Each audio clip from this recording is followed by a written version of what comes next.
এখন ঠিক আছে কিনা একটু কমেন্টসের মাধ্যমে জানাবেন। আমি লাইভটা থেকে বের হয়ে আবারও লাইভে আসলাম।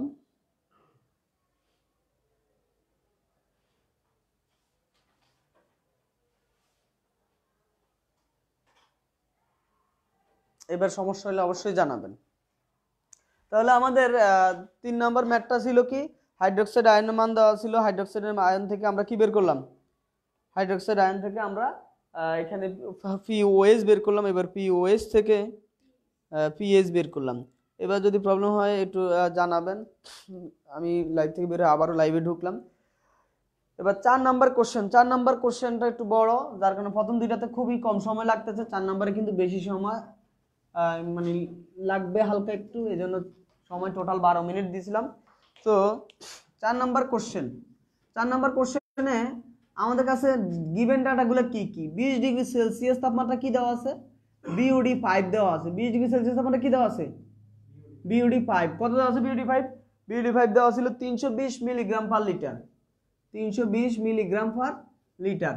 আর আমাদের কাছে চাইছে যেটা 30 ডিগ্রি সেলসিয়াস তাপমাত্রায় বিওডি 10 চাইছে। BOD 10 equal to what?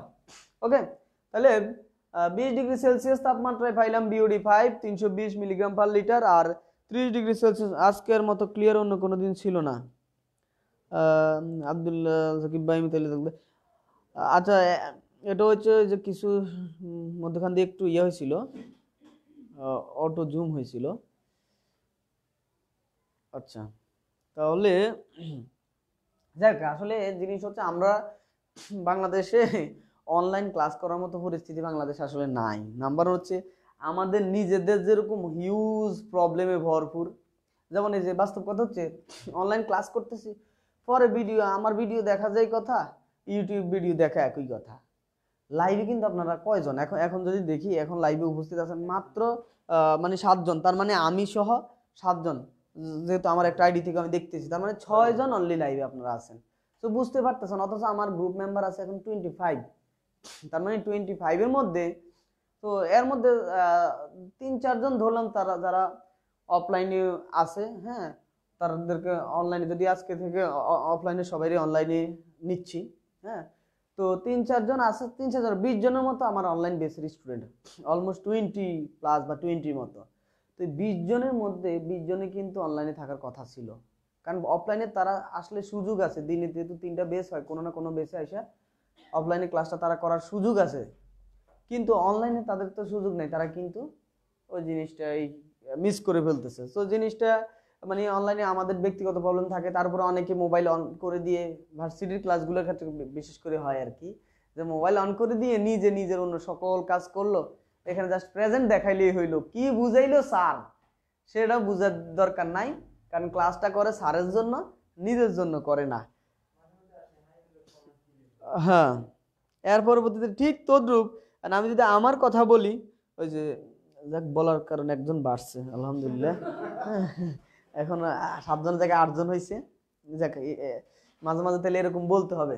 তো জিনিসটা হচ্ছে যার যেটা বলতেছিলাম, যে অনলাইন বাংলাদেশে প্লাস হলো নেট, যেখানে বলবে 3G সেখানে পাওয়া যায় 2G, যেখানে 2G সেখানে কোনো জি নাই। মানে ব্যাপারগুলো হয়ে যায় এরকম, যে কারণে তো অনলাইনে একটু সকল ধরনের বাধা বিপত্তি অতিক্রম করেও কিন্তু আমরা মোটামুটি অনলাইন জগৎটারে জয় করতেছি আস্তে আস্তে, খারাপ না। যেমন আমি তো কখনো নিজে কখনো অনলাইন ক্লাস করিই নাই, অনলাইন ক্লাস নেওয়া তো দূরের কথা। মানে তার পরবর্তীতে এখন বললাম যে আমার এক্সপিরিয়েন্স থেকে আমি এখন 70-র উপরে ক্লাস নিয়েছি অনলাইনে এই পর্যন্ত। তার মানে আমার অনলাইনে 70টা ক্লাস নেওয়ার একটা এক্সপিরিয়েন্স। এখন আমার অনলাইন আর অফলাইন কোনো ব্যতিক্রম মনে হচ্ছে না, নর্মাল ব্যাপার। মানে প্রথম প্রথম যখন একটা টেনশনে ছিলাম যে অনলাইনে কিভাবে কি করব, এটা আসলে কিভাবে উপস্থাপন করব, যেটা এখন আমাদের পাবলিক ইউনিভার্সিটিতে এগুলো হচ্ছে। এখনো পাবলিক ইউনিভার্সিটির স্টুডেন্ট বা টিচার যারা আছে তাদের মধ্যে এই জিনিসটা এখনো কাজ করতেছে, যে এখনো কিন্তু তারা অনেকে অনলাইন ক্লাসটারে অতটা সহজলভ্য করতে পারে নাই। এখনো কিন্তু ভয়ে আছে যে কি হবে না হবে। কিন্তু যদি আমারে এখন একটা ভার্সিটির দায়িত্ব দেয়, আমি অনলাইন ক্লাস সুন্দর চালিয়ে নিতে পারবো। জুম বলি বা মিট বলি, অথবা যদি কি বললাম ফেসবুক লাইভ বলি, যেভাবে হোক আমি কন্টিনিউ করতে পারবো। তো যাই হোক, তো জিনিসটা হচ্ছে এই সকল অল্প রিসোর্স বাংলাদেশের, এই রিসোর্স অনুসারেই চলতে হবে। নেট আমাদের অত স্ট্রং না, আমরা পাই না, যত মোবাইল নেট বলি আর ওয়াইফাই নেটওয়ার্ক বলি প্রবলেম করেই। আর আমি আমার মোবাইল থেকে লাইভে যাই না ইচ্ছা করে, কারণ আমার মোবাইল থেকে লাইভ গেলে ঘন্টায় মাঝে মাঝে 100 কল পর্যন্ত আসে, ঘন্টায় মাঝে মাঝে আমার মোবাইলে 100 কল পর্যন্ত আসে। তো আমি কি কলের কারণে বারবার ডিসকানেক্ট হয়ে যাবে, এটা একটা অসুবিধা। আদার সিম ইউজ করলেও আবার কমেন্টস পড়তে একটা অসুবিধা, যেমন গতকালকে কিন্তু কমেন্টস পড়তে পারি নেই। হ্যাঁ, বিশেষ করে নীলিমা আপু কিন্তু খুব রাগ করছে মনে হচ্ছে আর কি, যে এত কমেন্টস করতেছে রিপ্লাই দিচ্ছি না, শেষ ক্লাস থেকে মনে হয় চলে গেছে কিনা শিওর না আমি। তো যাই হোক, জিনিসটা হচ্ছে আমি আসলে আমার মোবাইলে দেখা যাচ্ছে লাস্ট কমেন্টস এরপর আর কোনো কমেন্টসই নেই। পরবর্তীতে যখন সামনে গিয়ে দেখি হিউজ কমেন্টসের বন্যা। আবার মেসেঞ্জারে আমার ইচ্ছা মতো সবাই বলতেছে ভাই কমেন্টস করতেছি আপনি পড়তেছেন না কেন, কিন্তু আমার এখানে তো দেখাচ্ছে না। দেখ এবার আছে 4 নম্বরে, আমরা জাস্ট হলো 20 ডিগ্রি আজকে তেমন আলোচনা, হালকা একটু গল্প যদিও করলাম, কারণ আজকে আলোচনাটা আমাদের ছোট্ট আলোচনাই হবে অনেকটা, হ্যাঁ অত বড় আলোচনা হবে না। তো আমাদের যেটা বিওডি, এই জন্য প্রশ্নটা সব বেশি সলিউশন করি, তো আপনাদের অধিকার থেকে কেন আপনাদের বঞ্চিত করব। 30 ডিগ্রি সেলসিয়াস তাপমাত্রা বিওডি টেন্স আইছে, ঠিক না? এখন আমরা ফর্মুলা কি জানি? ফর্মুলা জানি বিওডি টি সমান BOD u into 1 minus e to the power minus kt. এটাই তো আমাদের ফর্মুলা নাকি? বিওডির ফর্মুলা হচ্ছে এটা। এবার আমার কয় দিনের মান দেওয়া আছে এখানে? 5 ডেজ, ঠিক না? 5 ডেজের মান দেওয়া আছে, তাহলে আমি যদি এখানে টি এর জায়গায় 5 লিখি, এখানে বিওডি ইউ আছে, আর এখানে 1 মাইনাস কে ইন্টু টি জায়গায় কত হবে? 5 হবে। কথা হচ্ছে টি জায়গায় যে 5, এই কে এটা কত? কে এটা কিন্তু 20 ডিগ্রি সেলসিয়াস তাপমাত্রায় যেহেতু, তাহলে এটা কত হবে? যেহেতু একাধিক তাপমাত্রা দেওয়া আছে এই জন্য আমরা এটাকে আলাদাভাবে চিহ্নিত করতে হবে। তাহলে কে 20। এখন কে 20 মান কি দেওয়া আছে এখানে? দেওয়া নাই। আমরা বলছিলাম কি, যদি কে 20 দেওয়া না থাকে সেটা আমরা কি করব? ধরে নিব। কে 20টা আমরা ধরার সিস্টেম আছে, যেটা আমরা 0.20 পার ডে ধরতে পারি। সো আমি এখানে যদি ভ্যালুগুলো ইনপুট করি, বিওডি 5 হচ্ছে 320, বিওডি ইউ আর 1 minus e to the power minus 0.2 into 5, ultimate calculation করলে বিওডি ইউর মান কত আসে? বিওডি এর মান সম্ভবত 506.23 মিলিগ্রাম পার লিটার লিখতে পারি, এটা আসে। দেখ রেজাল্ট যেটাই হোক ক্যালকুলেশন করলে একটা না একটা রেজাল্ট আসবে।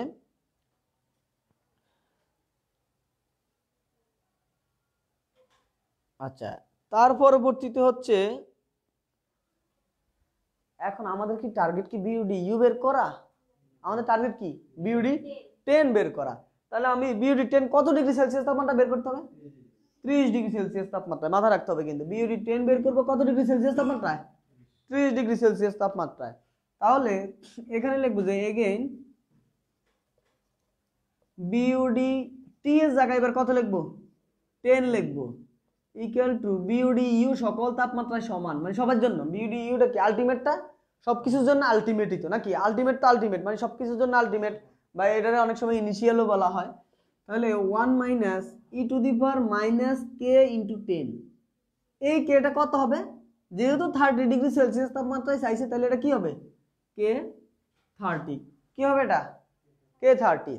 এখন এই কে 30টা আমাদের বের করে নিতে হবে। কিভাবে বের করব? কেটির ফর্মুলা দিয়ে, KT equal to K 20 into 1.05 whole to the power delta theta লিখে দিয়েছিলাম।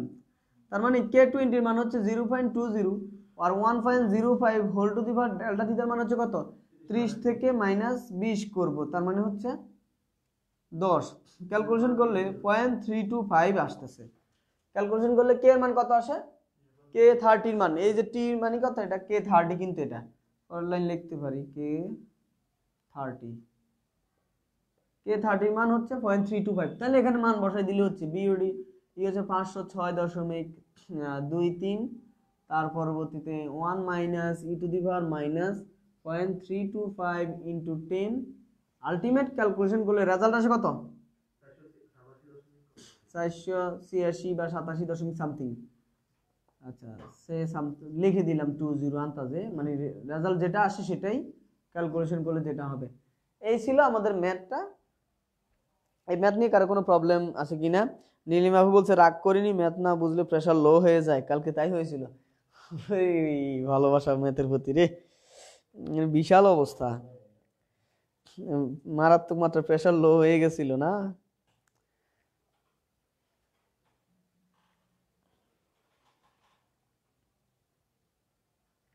ইঞ্জিনিয়ার আব্দুল্লাহ আল সাকিব ভাই জিজ্ঞাসা K20 মান যদি 0.10 ধরি প্রবলেম আছে কি? প্রবলেম নাই। K20 মান হচ্ছে সাধারণত আমরা 0.10 থেকে আমরা 0.20 ভিতরে যেটা খুশি এটাই ধরতে পারবো। তবে কথা হচ্ছে কে মান যদি 0.20 সমান অথবা 0.20 বেশি হয় তখন আমরা ফর্মুলায় ই ব্যবহার করব, এই যে ইটা ব্যবহার করব তখন।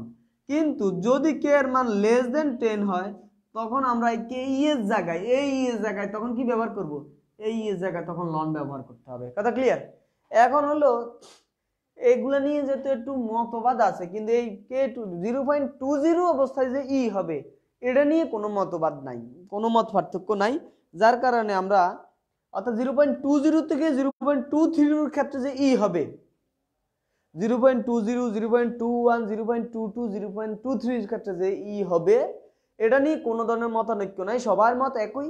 কিন্তু এর আগে পরে নিয়ে বিভিন্ন ধরনের মতামত আছে, বিভিন্ন ধরনের বইয়ে বিভিন্ন ধরনের কথা লেখা, যার কারণে টিচারের উপরে অনেক সময় নির্ভর করবে যে টিচার কোনটা ধরে করতেছে কাজ। সাধারণত আমরা তো আমাদের সিস্টেম করে যাব এখন, তারপরও যেহেতু K20 মান আমি যদি 0.20 ধরি তাহলে যেহেতু ই হইলে কোনো অসুবিধা নাই, যার পৃথিবীর সকল মতবাদে এটা ই আসতেছে। তার মানে আমি কেন 10 ধরে একটু হেসিটেশনে থাকবো যে টিচারের মধ্যে এখানে এটা নিয়ে কি টিচার অন্য কিছু করতে পারে কিনা, এই জন্য আমি মূলত এই জিনিসটা ইয়া করি না আর কি।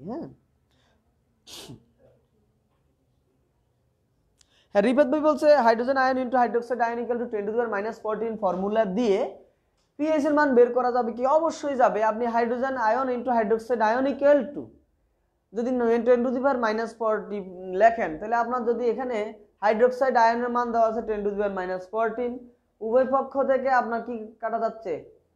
তখন হাইড্রোক্সাইড আয়ন কাটা যাওয়ার ফলে আপনার ইয়ার মান চলে আসতেছে 1, হাইড্রোজেন আয়নের মান।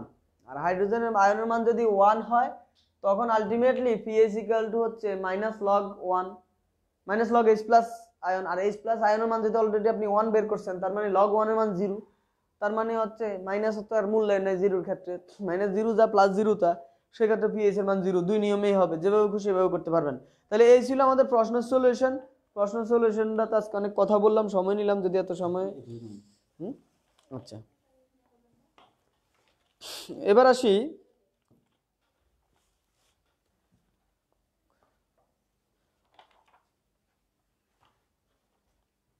আমরা যেটা করব সেটা হচ্ছে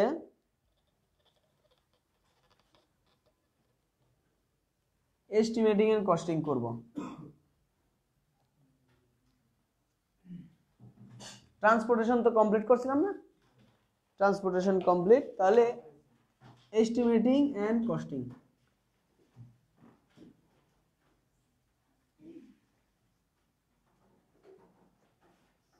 এখন এস্টিমেটিং এন্ড কস্টিং এ আমরা যেটা বেসিক কিছু আলোচনা আছে সেগুলো করব।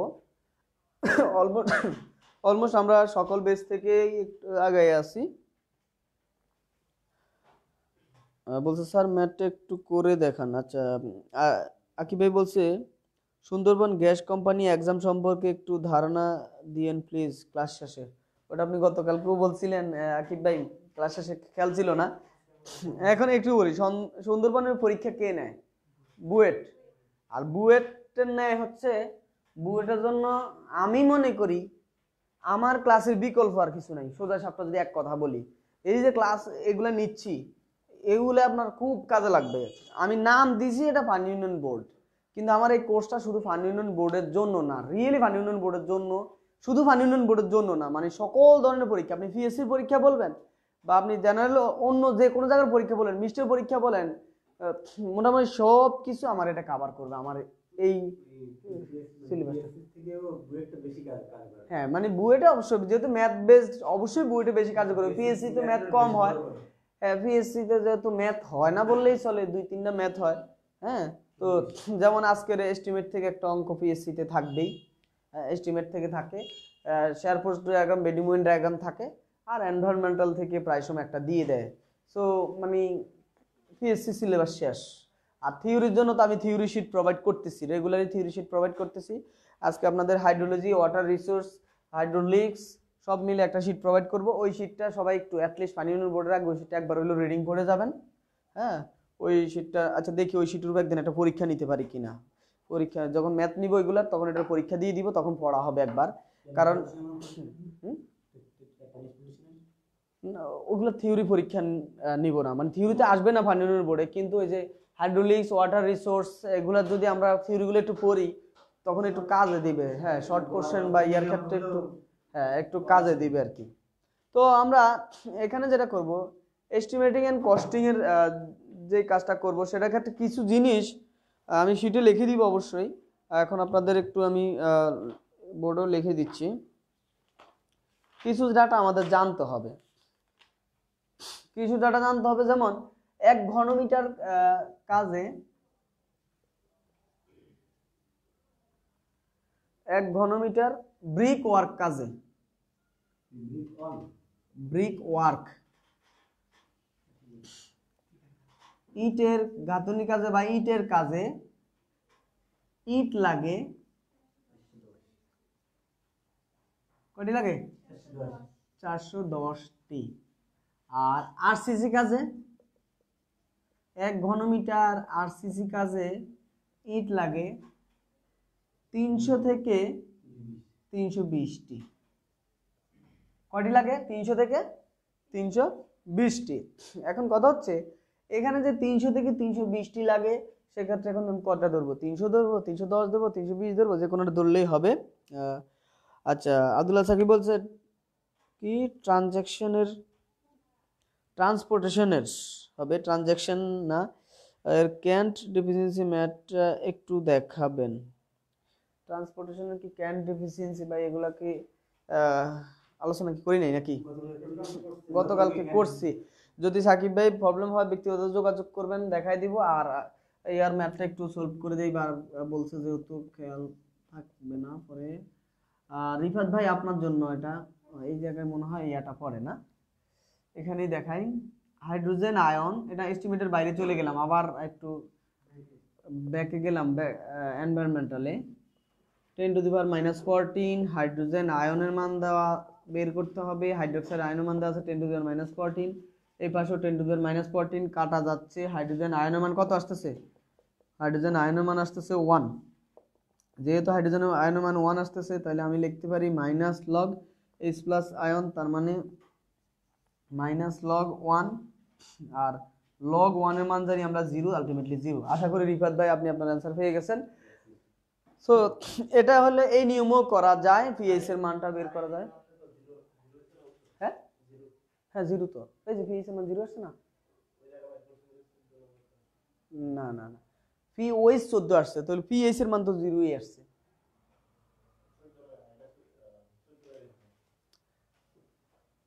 বুঝেন নাই ব্যাপারটা, বললাম। হ্যাঁ, পিএইচ 0 বেড়েছে না তো, এটার পিএইচ তো 0, ঠিক আছে না? কথা তো একটাই। তাহলে রিফাত ভাই যদি কিছু বুঝতে না পারেন এখানে কোশ্চেন করবেন, আমি বুঝে দেওয়ার চেষ্টা করব। তারপরেও যদি না পারেন তাহলে আমার সাথে ইনবক্সে যোগাযোগ করবেন, আমি চেষ্টা করব ইনশাল্লাহ করার জন্য। আচ্ছা, তাহলে 1 ঘনমিটার ব্রিক ওয়ার্ক কাজে ইট লাগে 410টি, আর 1 ঘনমিটার আরসিসি কাজে ইট লাগে হচ্ছে 300 থেকে 320টি। এই দুইটা জিনিস জানলাম। আর কি জানবো? আবার আরো এরকম অনেক কিছু আছে, যেমন ব্রিক প্লাস সোলিং এ কয়টা লাগে, তারপরে আগে গাঁথনিটা জানি নেই। 1 ঘনমিটার এখানে ফিট কিউবের, তো এটা একটু জেনে নেই তাহলে সুবিধা হবে। আচ্ছা, এখানে এই 1 ফিট কিউবে ইট লাগে কয়টা আরসিসি কাছে? আরসিসি তে কয়টা লাগে?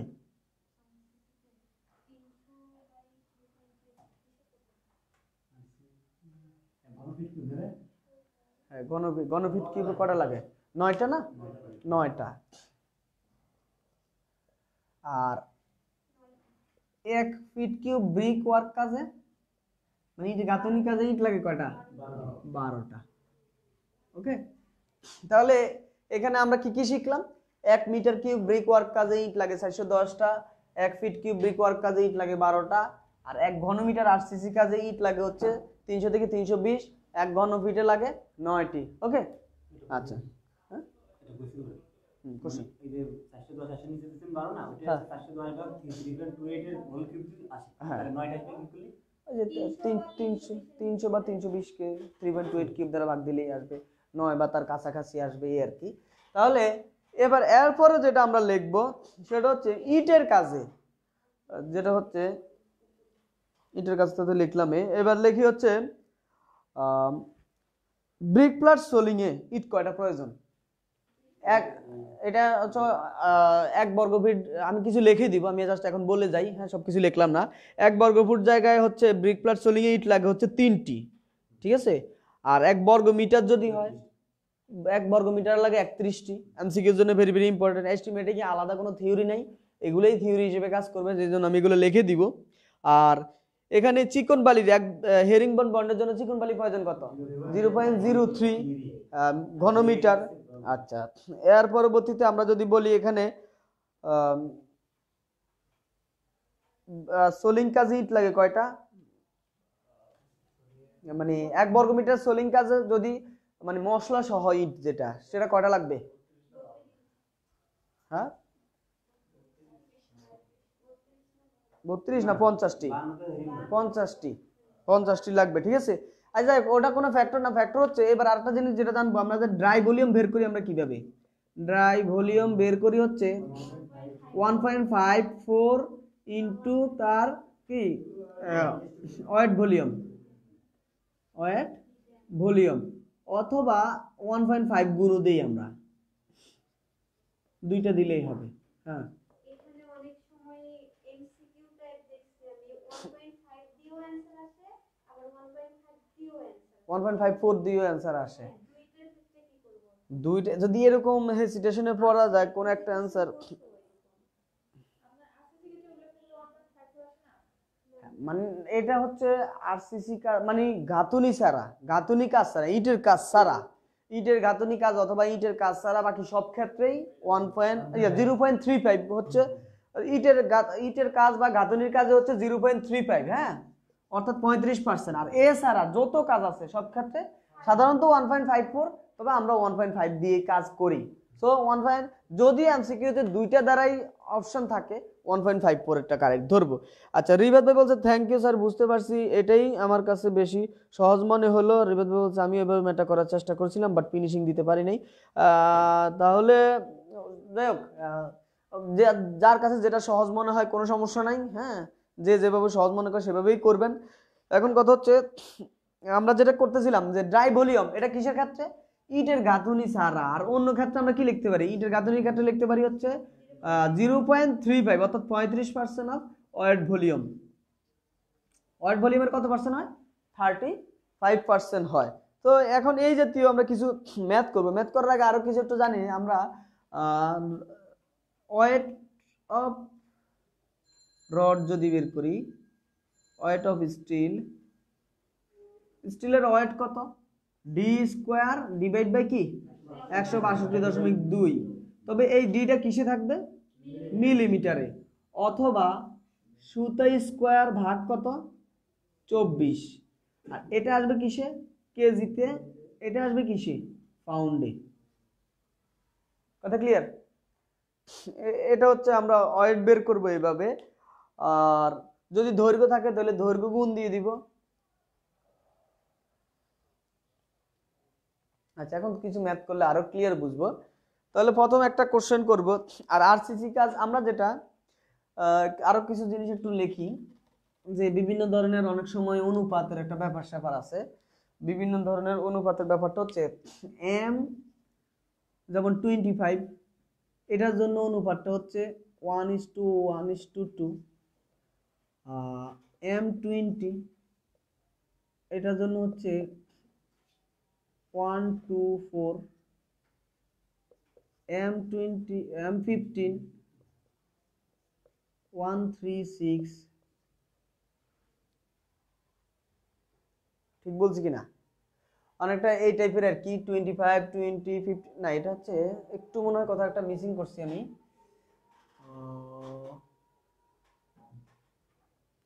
M15 হচ্ছে 124, আর M10 হচ্ছে 136, M20-তে 1.5-3। মোটামুটি এটা দ্বারা কি বোঝায়, যদি অনেক সময় দেখা গেছে কম্প্রেসিভ স্ট্রেস দেওয়া আছে, কম্প্রেসিভ স্ট্রেংথ দেওয়া আছে, সেই ক্ষেত্রে মালামালের পরিমাণ বের করতে বললে আমাদের কিন্তু এই ইয়াগুলা রেশিওগুলা জেনে নিতে হবে অটোমেটিকলি। কারণ এটা যখন এই M25 দ্বারা কি বোঝাচ্ছে, এটার কম্প্রেসিভ স্ট্রেংথ, কম্প্রেসিভ স্ট্রেংথ কত দেওয়া আছে, 25 MPa, 25 MPa। আর এখানে কত MPa, আর 25 MPa তে কত PSI আসে, 145 দ্বারা গুণ দিলে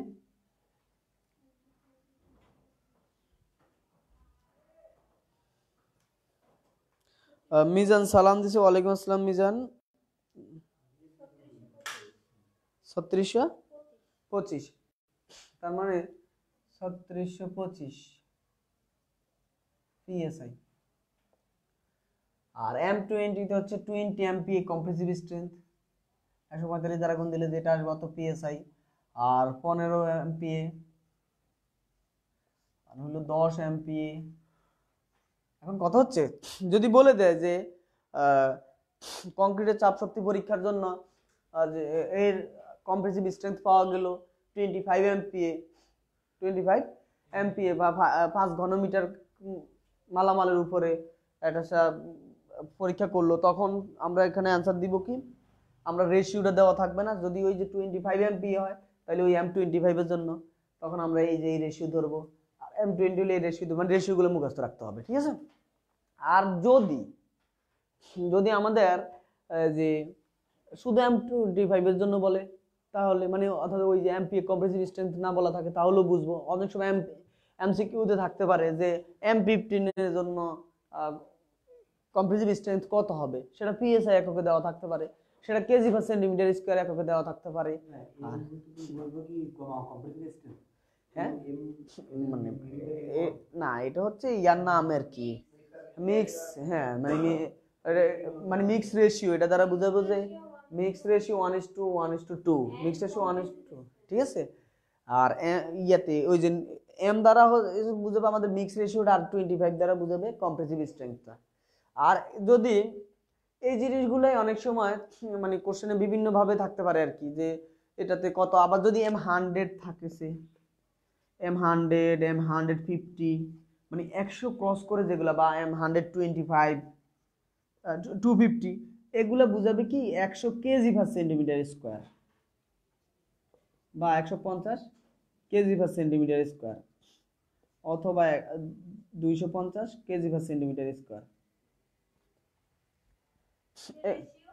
হ্যাঁ, এগুলা মিক্স রেশিও ওইভাবে আসবে না। এগুলা হচ্ছে অনেক সময় বলে যে M100 বলতে কি বুঝো, M150 বলতে কি বুঝো। আমি থিওরি কোশ্চেনও কিন্তু দিয়েছিলাম, যে ইঞ্জিনিয়ারিং ম্যাটেরিয়াল থিওরি কোশ্চেন এরকম দেওয়া আছে, ওইখানে ক্লিয়ারলি বুঝানো ব্যাখ্যাও দেওয়া আছে কোনটা দ্বারা কি বুঝাচ্ছে। তো এটা মানে অনেকে প্যাচ লাগাই দিতে পারে যে এর সাথে এটার একটা সম্পর্ক করতে পারে, কিন্তু সম্পর্কটা ওইভাবে নাই। যাই হোক, এখন মূল কথা হচ্ছে আমরা এই জিনিসগুলো কাজে লাগে অঙ্ক করব, তবে আমরা কিছু স্ট্যান্ডার্ড সাইজ জেনে নিতে হবে। স্ট্যান্ডার্ড সাইজ যেমন সিলিন্ডারের স্ট্যান্ডার্ড মাপ কত,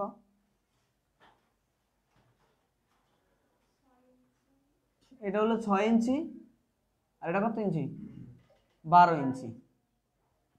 6 ইঞ্চি তো হলো 15 সেন্টিমিটার, আর 12 ইঞ্চি হচ্ছে 30 সেন্টিমিটার, অর্থাৎ 15 30 অথবা 6 12 যেভাবে মনে রাখি ইঞ্চিতে বা সেন্টিমিটারে। এটা হলো সিলিন্ডারের স্ট্যান্ডার্ড মাপ, সিলিন্ডারের স্ট্যান্ডার্ড মাপ। তাহলে এবার আসি আমরা যেটা করব, সেটা হচ্ছে ঘনকের স্ট্যান্ডার্ড মাপটা কত সেটা একটু শিখে নিব। কস্টিং অঙ্ক সবাই পারি, যে অঙ্ক আসবে এটাও সবাই পারবো, মালামালের পরিমাণ চাইবে আর কিছুই না। অথবা মালামালের পরিমাণ না চাই ওই যে পুকুরের অঙ্কগুলো চাইতে পারে, কারণ যেহেতু পানি উন্নয়ন বোর্ড। হ্যাঁ,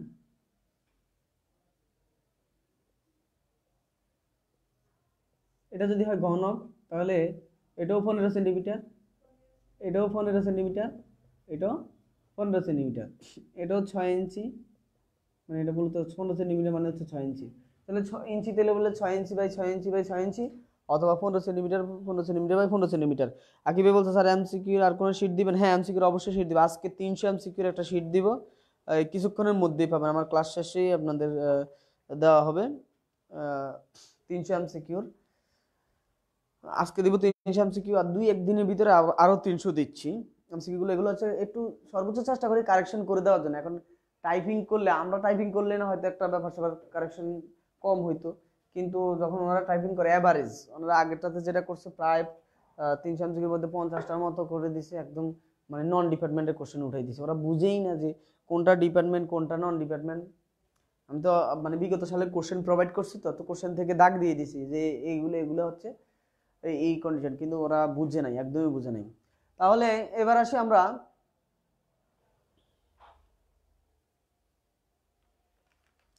দুই একটা ম্যাথ করব।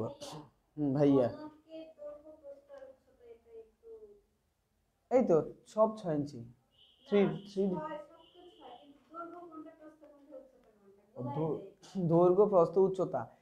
এখানে ব্যাপার হচ্ছে আমরা মূলত এটা ক্রস সেকশন অনুসারে নির্ভর করবে, কোন ক্রস সেকশন নিচ্ছে। এই ক্রস সেকশন নিলে মূলত এটা নিলে এটা দৈর্ঘ্য এটা প্রস্থ এভাবে ধরি, আবার এটা ধরি উচ্চতা, আবার অনেক সময় এটাকে কেউ কেউ পুরুত্ব বলে, এটা দৈর্ঘ্য বলে এটা প্রস্থ বলে। এখন জিনিস এটা এই ক্রস সেকশন কোনটা নিচ্ছি, সাধারণত আমরা ওই যে নিচেরটাকে দৈর্ঘ্য প্রস্থ। আর ঘনকের ক্ষেত্রে তো কোনো অসুবিধা নেই, আয়তের ক্ষেত্রে সমস্যা হতে পারে, ঘনবস্তুর ক্ষেত্রে প্রবলেম হতে পারে, কারণ সেটা ভিন্ন ডাটা থাকে। হ্যাঁ, সেটা হচ্ছে ক্রস সেকশন অনুসারে নির্ভর করবে আর কি মূলত। আর আরেকটা ব্যাপার জানি আমরা, ফ্রাস্টাম কোণক।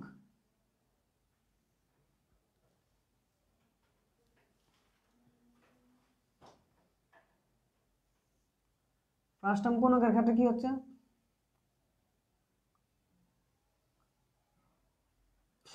আচ্ছা ফ্রাস্টাম কোণকের ক্ষেত্রে এটা হচ্ছে কত, 10 ইঞ্চি, এটা হচ্ছে 20 ইঞ্চি, সরি 10 সেন্টিমিটার, এটা হলো 20 সেন্টিমিটার, আর এই জায়গাটা কত 30 সেন্টিমিটার, 10, 20, 30।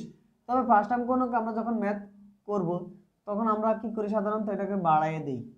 তো বাড়াইয়ে দিয়ে এটা আমরা সদৃশ ত্রিভুজ থেকে আনি, মূলত এটাও তখন 30 সেন্টিমিটার আসে।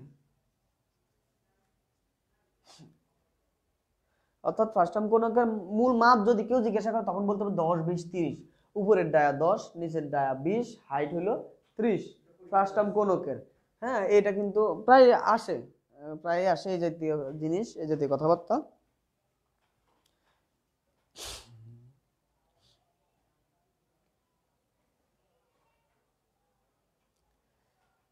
আচ্ছা, এর পরবর্তীতে যে যেটা করব, সাইব ভাই বলছে যে ভাই আজ একটু তাড়াতাড়ি ক্লাস শেষ করে না, আমার একটু প্রবলেম হতেছে। সাইব ভাই ক্লাস তো চলতে তো চলবেই, হ্যাঁ আপনি শুয়ে শুয়ে তো দেখতেছেন। হ্যাঁ, আর যদি মনে করেন কম্বলের নিচে ঢুকে যান সমস্যা নাই ক্লাস করার জন্য, আবার তো আপনার তো এই সুযোগ আছে, মানে পাশাপাশি রুমে সাইবে কিন্তু এই পাশের রুমে বসে লাইভে ক্লাস দেখতেছে। হ্যাঁ, কোন ফার্স্ট টার্ম কোন এভাবে বলে আর কি কোন এখন হচ্ছে। তো সাইব ভাই যদি প্রবলেম হয় আপনি এখন বের হয়ে যেতে পারেন অনলাইন থেকে, যদি বেশি অসুবিধা যতক্ষণ থাকা থাকেন, পরবর্তীতে আপনি বাকি অংশটুকু কত মিনিট দেখতেছেন মিনিটটা দেখে রাখেন। হ্যাঁ, তারপরে এইখান থেকে আবার পরে ক্লাস দেখা শুরু করলেন, যেহেতু ক্লাসটা তো রেকর্ডেড আছেই, একটু সুবিধা আছে। আর এই সুবিধাটা নেক্সট থেকে আমার অফলাইনে যারা আছে তারাও পাবে, কারণ রিসেন্টলি অনেকেরই অনেক প্রবলেম হচ্ছে, সব প্রবলেমের অ্যান্সার দিয়ে পারতেছি না। যে যত প্রবলেমে পড়বেন এটা প্রবলেমগুলো সবারই শেখা ভালো, তো সবারই শেখা ভালো, সেই ক্ষেত্রে দেখা গেছে অনেক সময় ভিডিও করে দেওয়ার সাথে আমি গ্রুপে লাইভে চলে যাব, সবাই সব প্রবলেম ওখানে সলভ হয়ে যাবে, সবাই জেনে গেল, এই আর কি। আচ্ছা, এখন একটা কোশ্চেন, আমরা কোশ্চেনে চলে যাই, আর কথা না।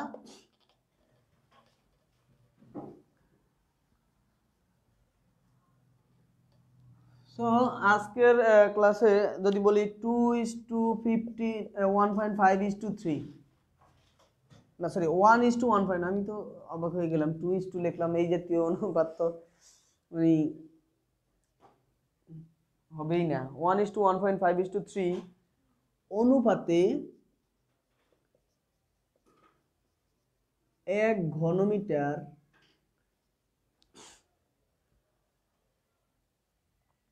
অনুপাতে 1 ঘনমিটার, এই এত কাজে প্রয়োজনীয় মালামাল চাইছে।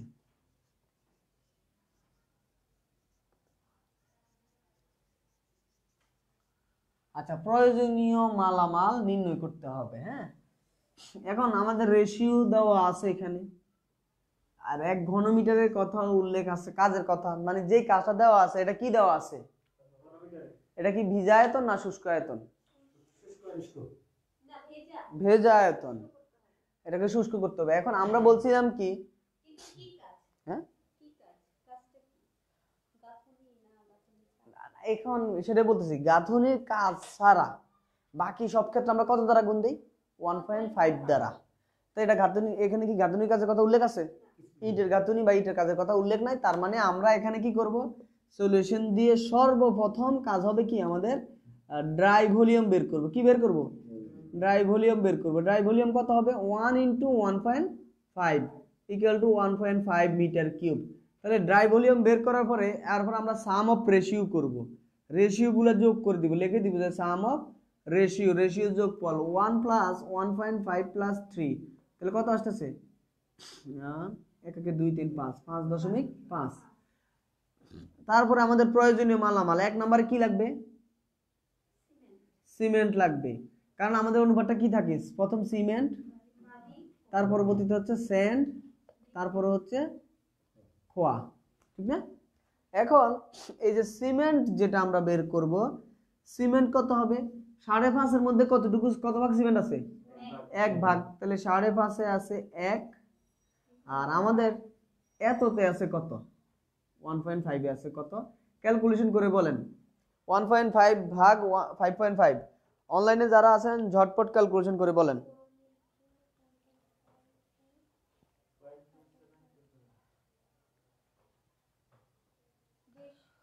সাহেব ভাই মাথাটা মারাত্মক মাত্রা পেইন করতেছে। সাহেব ভাই আপনি রেস্ট নেন, ক্লাস পরেও করতে পারবেন। হ্যাঁ, বেঁচে থাকলে ক্লাস করতে পারবেন, আগে বেঁচে থাকেন, পরে সুযোগ করে নেবেন। কত আসছে?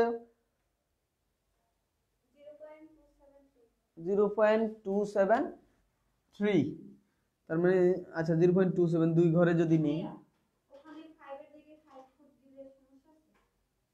কোন জায়গা?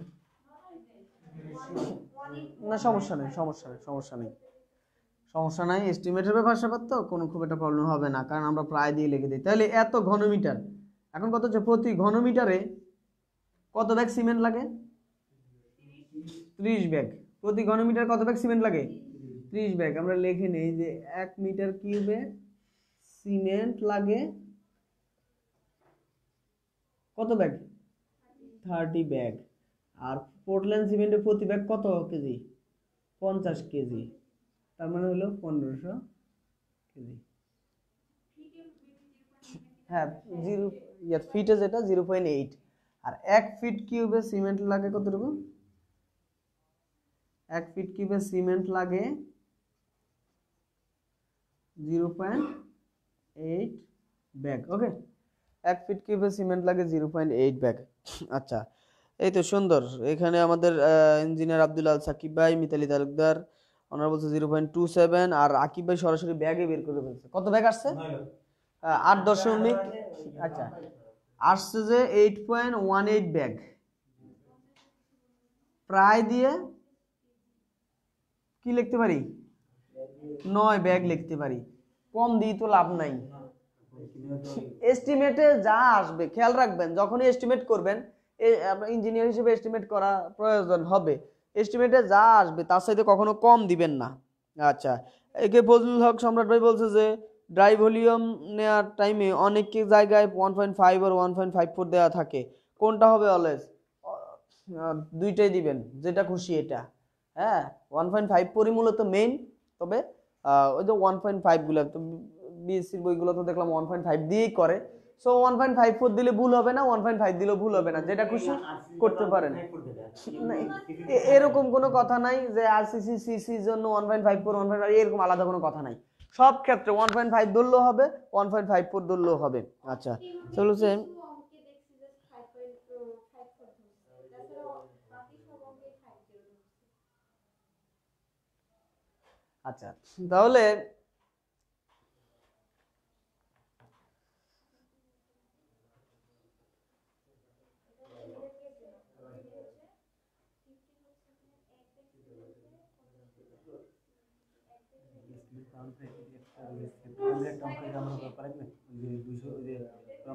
মানে খুব ইম্পর্টেন্ট আছে না, কতজন লোকের যে সেফটি ট্যাঙ্ক প্রয়োজন, কোন বই ফেরি বুঝতে হবে, দেখবো। এটা আমরা জানি। আচ্ছা তাহলে এবার আসি, সিমেন্ট গেল, এবার কি বের করব? স্যান্ড বের করব। স্যান্ড কত হবে? স্যান্ড হবে 1.5 ভাগ 5.5, কারণ 5.5 ভাগের কত? 1.5। এবার ইনটু কত হবে? 1.5, দুইটা 1.5 আসছে, তাহলে কত আসতেছে? 0.409, তার মানে 41 লিখতে পারি, এত ঘনমিটার। আচ্ছা, আর বালি তো সাধারণত আমরা ঘন মিটার বা সিএফটি বিশেষ করে। আচ্ছা যাই হোক, এখন এটা আমরা সাধারণত সিএফটি তে বের করি অথবা ঘনমিটারে বের করি। এখন সাধারণত আমরা ঘনমিটার রেখে দিলেও পারি। হ্যাঁ, এর পরবর্তীতে যেটা, আচ্ছা সাইব ভাই একটা কোশ্চেন করছেন, 1 ফিট কিউব ইটের গাঁথনির ওজন কত? 1 ঘনমিটার ইটের গাঁথনির ওজন, সেটা ক্যালকুলেশন করে বলতে হবে, মুখস্থ নাই। হ্যাঁ, এটা আপনাদের পরে এক সময় ক্যালকুলেশন করে দিব সাইব ভাই। তাহলে এবার আছে, আমরা স্যান্ড পাইলাম, আরটা কি দরকার আমাদের? খোয়া দরকার। খোয়া কত? খোয়া হচ্ছে 3/5.5 ইন্টু 5.5। এখন খোয়া কি করবো? এই উপরে যেটা আছে তাহলে 2 দ্বারা, অলওয়েজ স্যান্ডকে 2 দ্বারা গুণ দিয়ে দিলেই খোয়া পেয়ে যাচ্ছি। তাহলে কত হচ্ছে? 0.82, এত ঘনমিটার। এখন যদি আমরা ব্রিক বের করতে যাই, লিখব যে at the rate of 300 brick, তাহলে কতটা আসে? 245.45 আসে, তার মানে 246 বা 200, আচ্ছা 245.45 না, 45.45 আসছে না। এখন আমি বলছি এস্টিমেট হলে এমন একটা জিনিস, কম দিলেই মানে ঝামেলা, মানে বিল্ডিং কলাপস করার সম্ভাবনাই বেশি থাকবে। এস্টিমেট হলো মানে মালামাল কম হইতে পারবে না, বেশি হইলে সমস্যা কি, মালিকের কিছু থেকে যাবে, সে অন্য কাজে লাগাইতে পারবে। আমরা এটা বরং যদি কেউ যদি 250টা দিয়ে দেয় প্রায় দিয়ে, তারটা মোর এন্ড মোর রাইট, মানে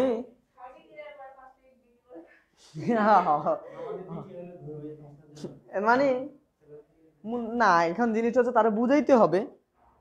আগে ডাকিব ভাই বলছে 0.409, ঠিক আছে, এটাকে বুঝাইতে হবে যে আপনার যে এখানে কয়টা ইট লাগবে, 5টা ইট আপনি বাড়তি ধরছেন, এস্টিমেটে কম দিলে তো কলাস। আপনি এখন সে মনে করেন আপনার হিসাবে আসছে 300টা ধরে, আমি ইট করলাম 320টা ধরে, 320টা ধরে কয়টা আসে? আরো বেশি আসবে।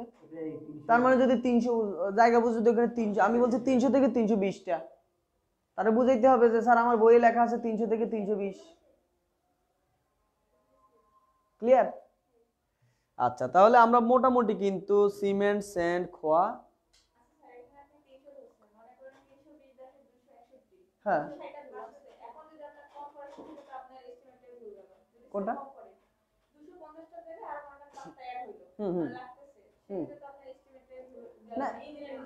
না ইঞ্জিনিয়ার হিসেবে তো আমার হচ্ছে 300, মানে 300 থেকে 320-এর অর্থাৎ কি, মিনিমাম 300টা লাগবে, মানে 300টা হইলে মোটামুটি একদম। আমার ক্ষুধা লাগছে, আমি 1 প্লেট ভাত খাইলে চলে, কিন্তু আমি যদি মনে করি এখন এটাকে 1.5 প্লেট খাবো বা 2 প্লেট খাবো, তাও কিন্তু চলে, তাও কিন্তু মোটামুটি হবে। এখন এরকম করা কখন লস হবে? যখন 3 প্লেট খাইতে যাব, তখন হইলো মোটামুটি অবস্থা খারাপ হয়ে যাবে, ঠিক না? আবার কেউ যদি 1 প্লেটের থেকে হাফ প্লেট ভাত খায়, তখন তার অবস্থা কি হবে? তার পেটে সেই ক্ষুধা থেকেই যাবে। তো এই জন্য যেটা হলো, ওই যে 1 থেকে 2 প্লেট খাইলে এনাফ।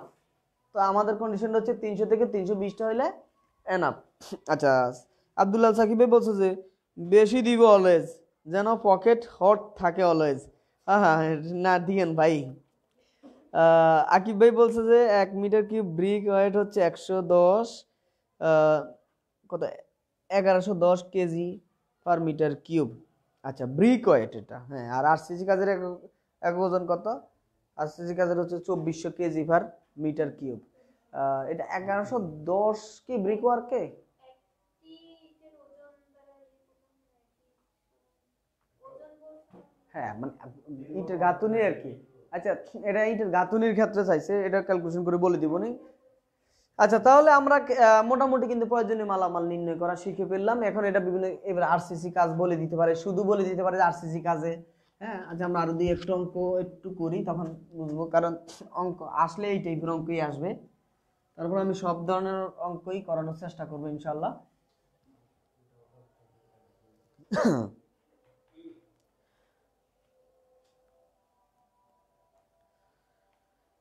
আচ্ছা, বলে দিল যে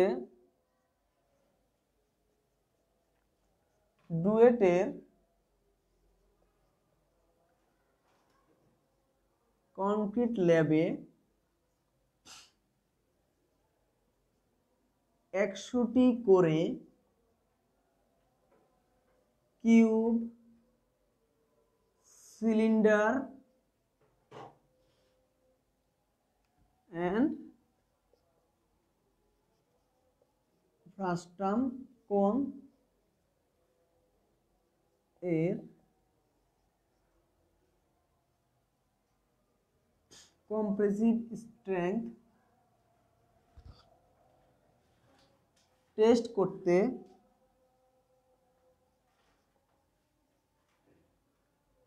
প্রয়োজনীয় মালামাল।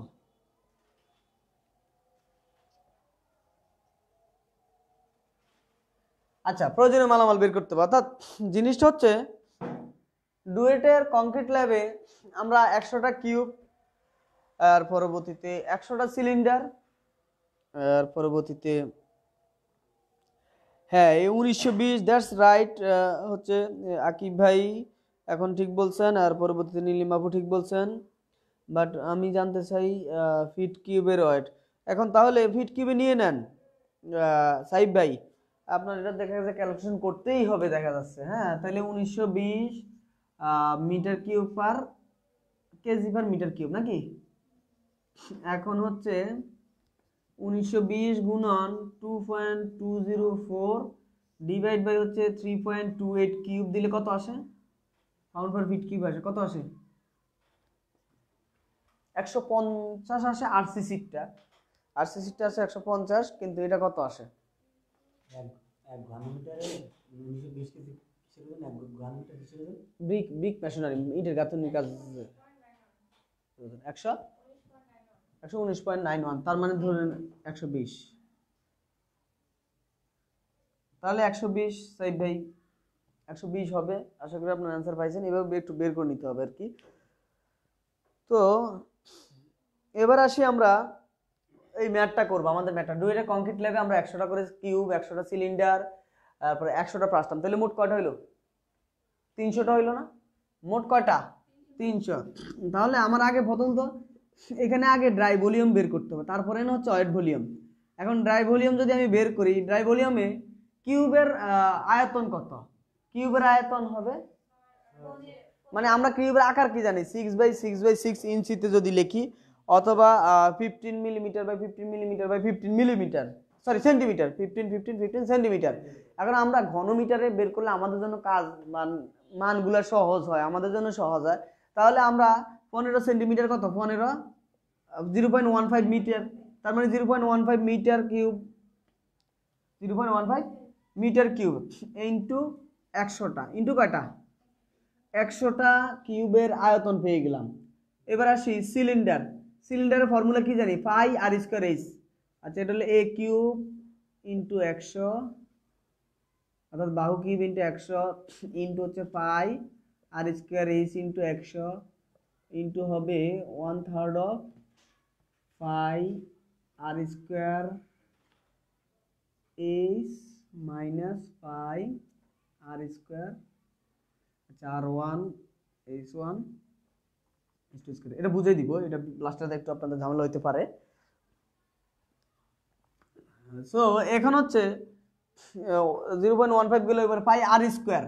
এখন সিলিন্ডারের কি জানি আমরা, সিলিন্ডার কিন্তু এটা জানি, এটা কত 15 আর এটা কত 30, তাহলে 15 অর্ধেক কত 7.5, 7.5 100 দ্বারা ভাগ করলে কত 0.075, তাহলে আমাদের আসতেছে পাই আর স্কোয়ার, আর মানে হচ্ছে 0.075, বা কারো বুঝতে অসুবিধা হলে আমি 0.15 ভাগ 2 ব্যাসার্ধ স্কোয়ার ইন্টু হাইট, হাইট কত 30 সেন্টিমিটার অর্থাৎ 0.30 মিটার ইন্টু 100টা আছে, ঠিক তদ্রুপ 1/3 অফ পাই আর স্কোয়ার পাই। এখন আমরা কোনটা একটু আঁকি, কোনটা আঁকলে বুঝতে পারবো আর কি, কোনটা একটু যদি আঁকি,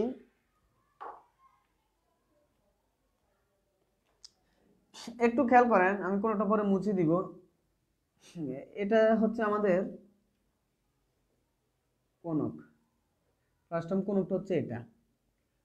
কোন বইয়ে দুইটা ডাই অ্যাভারেজ করে হাইট দ্বারা গুণ দিয়ে সিলিন্ডার আকারে এটা করে নিছে, তবে সেটা ক্ষেত্রে ছোট ছোট ম্যাথের ক্ষেত্রে সমস্যা হবে না, কিন্তু যখন অনেকগুলো, যেমন আমি 100টা যখন বললাম বা যখন 1000-1500 হবে, তখন কিন্তু এটা ভেরি করে ফেলবে, অনেক ভেরি করে ফেলবে, এস্টিমেট কিন্তু নষ্ট হয়ে যাবে। এই জন্য আমরা কি করব, এটা 10 সেন্টিমিটার আর এটা কত 20 সেন্টিমিটার আর এটা কত 30 সেন্টিমিটার, আর বলছিলাম সদৃশ ত্রিভুজ থেকে এটাও আসে 30 সেন্টিমিটার। এটা বিস্তারিত বুঝাইলাম না, বিস্তারিত শিখতে হইলে 13 তারিখ থেকে লং বেসের ক্লাস শুরু করতেছি। লং বলতে 4 থেকে 5 মাসে যে কোর্স কমপ্লিট করি সেটা শুরু করতেছি, সেটাতে যোগাযোগ করতে পারেন। আর সেটা হচ্ছে আপনারা অনলাইনে যারা আছেন তারা যদি 10 জন মিলে আসেন, তাহলেও আপনাদের সাথে আপনাদের সুবিধা মতো ইনশাল্লাহ আমি লং বেসও আপনাদের সিলেবাসটা কমপ্লিট করে দেবো ইনশাল্লাহ। সাইব ভাই বলছে যে থ্যাংক ইউ ভাইয়া, এটা খুবই ফেরা দিয়েছিল। আচ্ছা ঠিক আছে, এখন তো ক্লিয়ার। নীলিমাফু 54.41 কেন, ও আচ্ছা পরে সরি বলে আবার 120 বলছে। আকিব ভাই বলছে লেখা খুব ছোট বুঝাচ্ছে না। আচ্ছা লেখা একটু বড় করেই লিখবো, হ্যাঁ। তাহলে মূল কথা আকিব ভাই, এটা হচ্ছে a cube into 100 pi R square H into 100 1/3 of, এটা কিভাবে আসছে সেটাই এখন বুঝাচ্ছি। এদিকে যেন কোশ্চেন করতে চাইছিলেন। ও আচ্ছা পরটা R2, হ্যাঁ। এখন কথা হচ্ছে এখানে আমরা চাইলে এটাকে সিলিন্ডার এভারেজ করে সিলিন্ডার বানাই, অনেকে কাজ করে, আমি সেটা করতে চাচ্ছি না। আমার কথা হচ্ছে আমি কোনকের ফর্মুলা জানি 1/3 পাই আর স্কয়ার এইচ। এখন হচ্ছে এই টোটালটা একটা কোনক, খেয়াল করি টোটালটা কি, উপরেরটা একটা কোনক, আবার এটার ভিতর থেকে যদি আমি ছোট কোনকটা বাদ দিয়ে দিই তাহলে তো ফার্স্ট টার্ম কোনক পেয়ে যাচ্ছি। মানে টোটালটা কোনক থেকে যদি এই ফাঁপা অংশটা বাদ দিয়ে দিই তাহলে তো আমি এই অংশটুকু পাচ্ছি।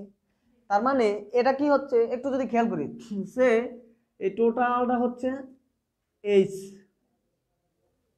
আর এইটা হচ্ছে শুধু এইচ, আর টোটালটার জন্য হবে আর, এটার জন্য হবে কি শুধু আর। তার মানে আমি যদি এখানে ফর্মুলা লিখতে যাই, বড়টা হচ্ছে pi R square H R ছোটটা হচ্ছে পাই আর স্কোয়ার এইচ, লিখতে পারি না? মানে অর্থাৎ আমি বড় কোনটা থেকে, অর্থাৎ এটা হয় এরকম আর কি 1/3 পাই আর স্কোয়ার এইচ বড় কোনকের কি পাইলাম আয়তন পাইলাম, মাইনাস 1/3 পাই আর স্কোয়ার এইচ ছোট কোনকেরটা বাদ দিয়ে দিলাম, দিলে আমি ফার্স্ট টার্ম কোনকটা পেয়ে যাচ্ছি। আমার নিজের কাজের সুবিধার্থে আমি এটাকে ফার্স্ট টার্মটাকে বাড়াই নিচ্ছি, কোনকে পরিণত করছি, আবার নিজের সুবিধার্থে আবার কি করতেছি বাদ দিতেছি। ক্লিয়ার এতটুকু? তাহলে এখন আমরা এখানে ফর্মুলার মধ্যে যদি বসাই, যেমন 1/3 পাই আর স্কোয়ার, আর কত বড় আর কত 20 অর্ধেক, আচ্ছা 20 অর্ধেক হলে 10 স্কোয়ার ইন্টু এইচ কত, টোটাল হাইট কত, টোটাল হাইট এটা যদি 30 হয়, এটা 30, মোট কত 60, 60 মানে হচ্ছে 0.60, তাহলে পাই আর স্কোয়ার এইচ 1/3 যদি দুটোর সাথে আছে 1/3 হয়তো কমন আকারে রাখছি, যদিও পাইও কমন নেওয়া যায়, 1/3 পাই আর স্কোয়ার এইচ, এবার মাইনাস আবার পাই আর স্কোয়ার এইচ, ছোট পাই কত, ছোট আর কত 10 অর্ধেক, 10 অর্ধেক হচ্ছে 0.05 হবে নাকি 0.05 হবে, 05 হবে, 05 হবে, ইন্টু হবে এইচ, এইচ কত, এইচ হচ্ছে 0.3 হবে, ঠিক না? 5 কে 100 দ্বারা ভাগ দেন, সেন্টিমিটারকে মিটার নিলাম,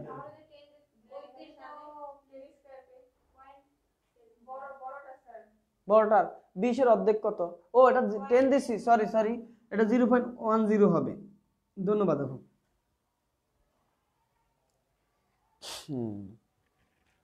1/3 কেন হলো? সূত্র 1/3 কেন হলো? কোনকের ফর্মুলা হচ্ছে 1/3 পাই আর স্কয়ার এইচ। হ্যাঁ, এখন এই 1/3 কেন হলো সেটা শিখতে হলে পরিমিতি শিখতে হবে পুরা, মানে পরিমিতির কিভাবে আসে সেইটা দেখাতে হবে, প্রমাণ করে অনেক কিছু আছে। তো আপাতত দরকার নাই, ফর্মুলা বেসড মনে রাখেন 1/3 পাই আর স্কয়ার এইচ। ওকে, তাহলে কিন্তু আমরা এখান থেকে ড্রাই ভলিউম পেয়ে গেলাম, ঠিক না? টোটাল ক্যালকুলেশন করলে ড্রাই ভলিউম কত আসে?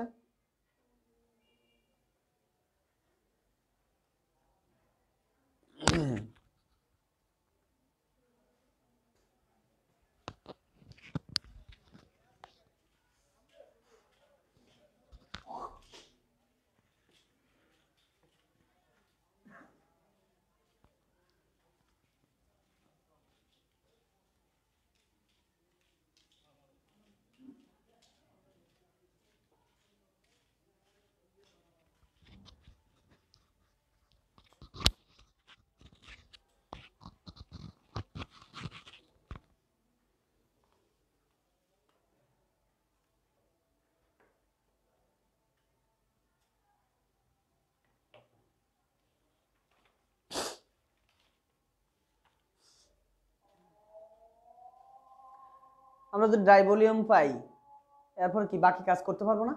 আর এটা আরসিসি কাজ। হ্যাঁ, কম্প্রেসিভ সিস্টেম টেস্ট করবো, লিখে দিব যে আরসিসি কাজে, কোশ্চেনে কোনো একটা অংশ থাকবে আরসিসি কথাটা। আর আরসিসি কথা উল্লেখ থাকার অর্থাৎ কি 1:4 রেশিও নিয়ে কাজ করতে হবে। 1:4 আরসিসি কথা উল্লেখ থাকলে কোন রেশিও নিয়ে কাজ করব? 1:4 রেশিও নিয়ে কাজ করব। হ্যাঁ, কি বলছি? 0.873। আচ্ছা, ফাইনালি যেটা আসে এরকম আসতে পারে। এখন বাকিটুকু কি আমার করে দিতে হবে? 873 মিটার কিউব। তাহলে এবার হচ্ছে কি, এটা ছিল ওয়েট ভলিউম, সরি এটা ভুল বলছি, এটা ওয়েট ভলিউম। এখন আমি ড্রাই ভলিউম বের করব, বা ওইটাতে করলে টোটালটা সেকেন্ড ব্র্যাকেট বা থার্ড ব্র্যাকেট দিয়ে 1.5 দ্বারা গুণ দিয়ে দিলেই হবে। 0.873 না, 0.873 দিলে ক্যালকুলেশন করলে ড্রাই ভলিউম আসবে। সাম অফ রেশিও হবে 1 + 2 + 4। সেখান থেকে সিমেন্ট, বালি, স্যান্ড এবং কি ব্রিক বের করে ফেলবো। বলছে স্যার লেখা একটু বড় করলে ভালো হয় প্লিজ। চশমা দিও বুঝতেছি না। হায় চশমা দিও নাকি বোঝা যাচ্ছে না। আসলে ওই যে ঠিক আছে, আমি চশমা লাগবে না এইখানেই একটু ইয়ে করতেছি, বলতে হবে। তবে চশমা দিয়েও যে বোঝা যাচ্ছে না, এই কমেন্টস কিন্তু সরাসরি আসে না, এটা মেসেজের ইনবক্সে লিখছে।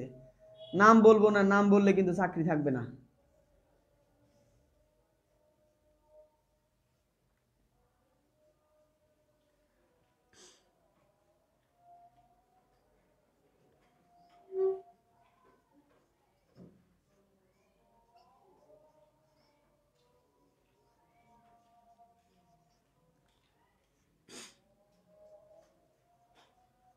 সেটা তো অনেক লেখা, তো এই জন্যই শুরু থেকে ছোট করেই লিখছিলাম। 0.10 square into 0.60 minus pi into 0.05 square into 0.3। মানে এই উপরের লাইনটা ছিল মূলত এটাই। হ্যাঁ, আর পরবর্তী আমি উপরের লাইনটা তাহলে এখন কেটে দিতে পারি।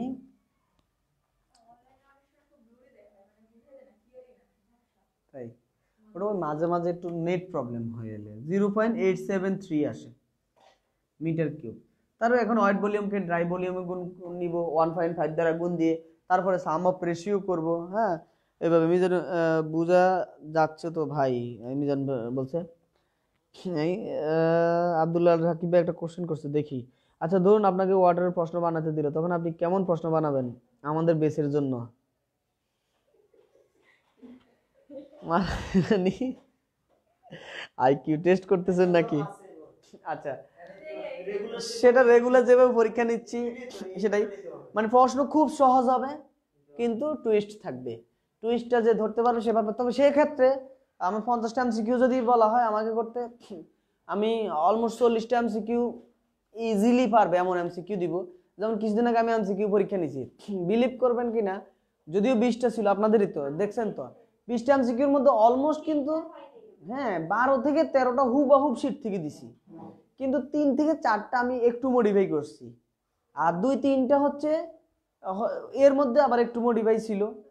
তো সব মিলে 5-6টা একটু মডিফাই করাতে সবাই ভাবতেছে পুরো কোশ্চেন বুঝি মডিফাই, ওই যে হুবহুব যেগুলো আসছে এগুলোর কথা কিন্তু ভুলে গেছে। সবাই বলতেছে হ্যাঁ হ্যাঁ সবাই বলতেছে যে কোশ্চেন বাইরে থেকে দিছে সব বা ঘুরেই দিছে, কিন্তু আলটিমেট কথা হচ্ছে কিন্তু ওই শীটের বাইরে কিছু দেই নেই, ওই শীটেরই সব, শীটের বাইরে দেই নেই।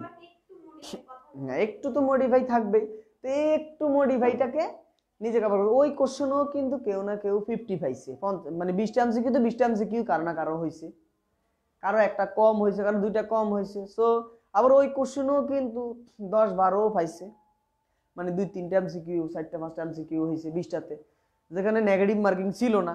সো কোশ্চেনটা হবে এই টাইপের আর কি, কোশ্চেনের মধ্যে কিছু টুইস্ট থাকবে, তবে টুইস্ট বেশি থাকে না, খুবই কম। এগুলো যারা ধরতে পারবে তারাই বুঝতে পারবে আর কি আসলে কি করণীয়। ওকে, নেক্সট হচ্ছে তাহলে আমরা এই টাইপের ম্যাথ আসলে পারবো আশা করি। ভাইয়া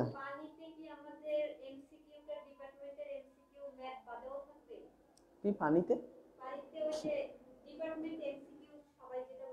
হ্যাঁ ম্যাথ ছাড়া কম থাকবে, কম থাকবে, সেটার জন্য তো দিচ্ছি আমি যে শীট এমসিকিউ শীট দিচ্ছি, যেমন আজকে 300 এমসিকিউ শীট দিয়ে দিচ্ছি। সো এইখান থেকে মোটামুটি কিছু জিনিস একটু একটা ধারণা পাওয়া যাবে কি টাইপের কোশ্চেন হইতে পারে। আমি বিগত সকল সালের প্রশ্নই কালেক্ট করার চেষ্টা করতেছি। হ্যাঁ, তো মোটামুটি হচ্ছে হুবহু তো আসবে না, দেখা গেছে অলমোস্ট কাছাকাছি টাইপের কিছু, কথা ঘুরানো টাইপের কিছু আসতে পারে। দেখা গেছে ওরা এমন হইতে পারে 50টা এমসিকিউ ওরা নতুন বানাই দিচ্ছে, কিন্তু এর ভিতরেই যাক। নেক্সট কোশ্চেন হচ্ছে লিখি 10 মিটার কিউব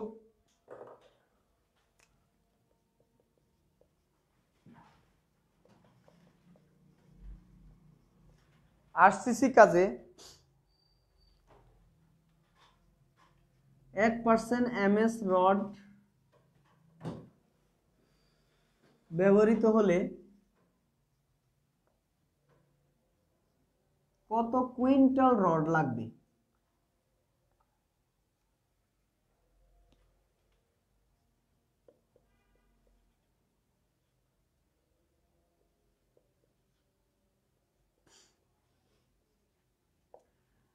আচ্ছা, তার মানে আমাদের আরসিসি কাজের পরিমাণ দেওয়া আছে 10 ঘনমিটার, এখানে 1% যদি আমি এমএস রড ব্যবহার করি তাহলে বলছে আমাদের কত কুইন্টাল রড লাগবে। তাহলে আমি এই কত কুইন্টাল রড টুইস্টের জন্য প্রশ্নটি করলাম, কারণ আজকাল আপনাদের মতো টুইস্ট গুরুদের খুঁজে। ও আচ্ছা, হ্যাঁ ঠিক আছে, আমি প্রশ্ন সহজ করলেও স্টুডেন্টদের কাছে নাকি মানে একটু ইয়া লাগে আর কি। তবে কোনো স্টুডেন্ট আমার কোশ্চেন পরীক্ষা দেওয়ার পরে বলতে পারে না যে প্রশ্ন কঠিন হয়েছে, কিন্তু সে এতটুকু বুঝতেছে যে তার ভুল হয়েছে, তার প্রশ্ন সে বুঝতে পারে নাই, ধরতে পারে নাই, তার ভুল হয়েছে। মানে আমার স্টুডেন্টরা কোনোদিন আজ পর্যন্ত লাইফে বলতে পারে না যে আমার প্রশ্ন কঠিন হয়েছে। প্রশ্ন আমি কখনো কঠিন করি না, কিন্তু প্রশ্নের মধ্যে আমি একটু মানে প্রশ্নের মধ্যেও একটু খেলি সবার সাথে। হ্যাঁ একটু, হ্যাঁ ওই যে ইমন ভাই, আমাদের ইমাম হোসেন ইমন ভাই বলছেন ভিট লবণ মারি, এ বলতে পারেন ভিট লবণে মারি, একটু জাস্ট একটু টেস্ট। হ্যাঁ একটু, হ্যাঁ ডিরেক্ট লবণ না মেরে একটু ভিট লবণ দিচ্ছি আর কি। জিনিসটা হচ্ছে টেস্টি হইতে হবে। তো যে জিনিসটা হচ্ছে প্রশ্নটা পরীক্ষা দিয়ে যদি একটা স্টুডেন্ট মজা না পায় আমার পরীক্ষা দিয়ে, তাহলে আমার কাছে একটু কেমন জানি বলে, কেমন জানি লাগে। আচ্ছা ঠিক আছে, লাস্ট এখানে আজকে আবার তো এরকম হওয়া শুরু হয়েছে মনে হচ্ছে না, লাস্ট এটাই। ওকে, তাহলে আমরা যদি এরকম বলে এই যে এমএস রড যদি বের করতে যাই, পার্সেন্টেজ যদি দেওয়া থাকে সেক্ষেত্রে কত পার্সেন্ট রড লাগবে, অর্থাৎ আমরা যখন টোটাল কত কেজি রড লাগবে সেটা কিন্তু আমরা বের করে নিতে হবে। আমি একটা ডিজাইন করে দিলাম, আমি এটা যখন এস্টিমেট করব তখন কিন্তু আমাকে এটা বলে দিতে হবে। তাহলে এখানে কি হচ্ছে, আমি সোজা রডের পরিমাণটা যদি বের করি তখন কি হবে, এই ভিজা আয়তন নিয়ে কাজ করব। ভিজা আয়তনে কত পার্সেন্ট? 1%। ভিজা আয়তনে কত পার্সেন্ট? 1%। প্রতি এটাতে কতটুকু লাগবে? প্রতি ঘনমিটারের ওজন কত? 7850 কেজি। ক্যালকুলেশন করলে কত আসে? 1% মানে 1/100। তার মানে আমি এখানে যদি বলি 1/100 ইন্টু 7850 কেজি, এই শূন্য এই শূন্য এই শূন্য এই শূন্য, 785 কেজি। এখন 1 কুইন্টাল সমান কত কেজি? 1 কুইন্টাল সমান হচ্ছে 100 কেজি। 1 কুইন্টাল সমান কত কেজি? 100 কেজি। তাহলে এটাকে যদি আমি 100 দ্বারা ভাগ দেই 7.85 কুইন্টাল। যদি টনে বলতো তাহলে 1000 দ্বারা ভাগ দিতাম, এত টন।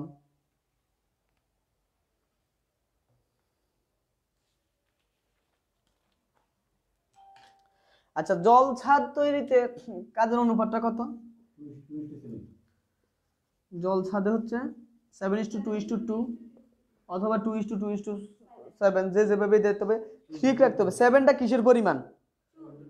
7টা হচ্ছে খোয়ার পরিমাণ। 7টা কি? খোয়া সবচেয়ে বেশি লাগবে, মনে রাখতে সব জায়গায়।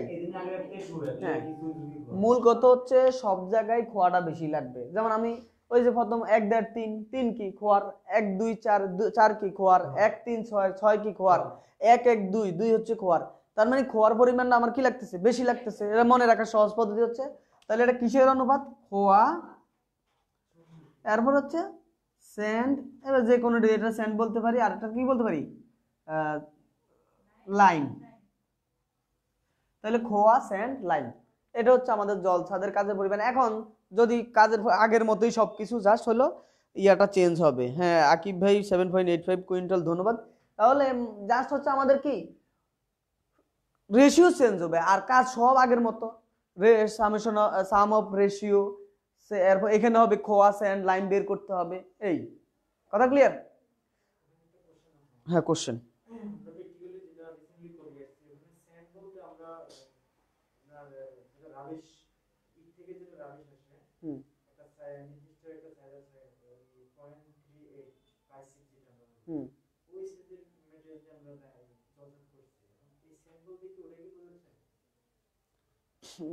না, এই স্যান্ড বলতে আমরা যেটা ইঞ্জিনিয়ারিং ভাষায় বুঝবো, সেটা তো আমরা অ্যাজ ইউজুয়াল যে স্যান্ড সেটাই বুঝবো। এখন হয়তো আপনার কাজটা ওইখানে ওইভাবে করা হয়েছে আর কি, সেটা হিসাব, সেক্ষেত্রে প্র্যাকটিক্যাল তো আমি মনে করেন এখনো ওইভাবে করি নাই। যে আপনি প্র্যাকটিক্যাল যেটা করেন, আপনি ওই রাবিশ দিয়ে হয়তো করে ফেলা যাচ্ছে, হয়তো আপনার ওইখানে করে ফেলা যাচ্ছে। হ্যাঁ, মানে যারা বাড়তি খরচ করতেছে না। হ্যাঁ,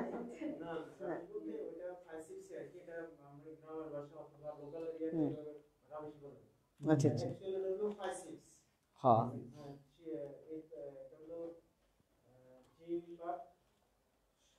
ওইটা হইতে পারে। ওটা ওভাবে আমার ইয়া নাই, কারণ প্র্যাকটিক্যালি কি এরকম রাবিশ যেটা বলেন, অর্থমন্ত্রীর ভাষা, এটা খুব সুন্দর, সাবেক অর্থমন্ত্রী।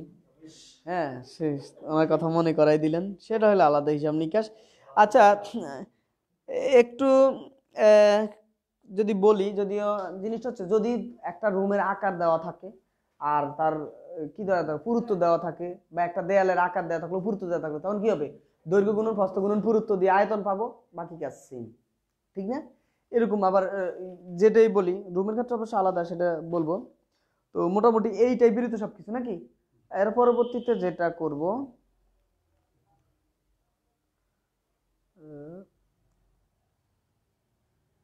আকৃতিও গেল।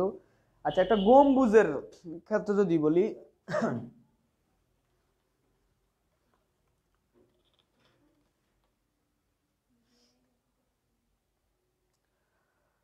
একটি অর্ধগোলক আকৃতির আরসিসি গম্বুজ যদি ব্যবহার করি,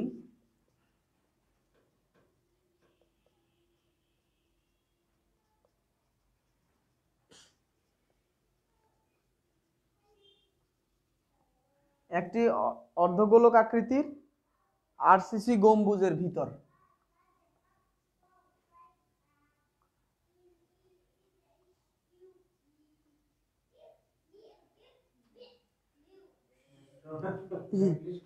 সেই ইংলিশ, না না না, ইংলিশ শুনে খুব মজা পাইলাম।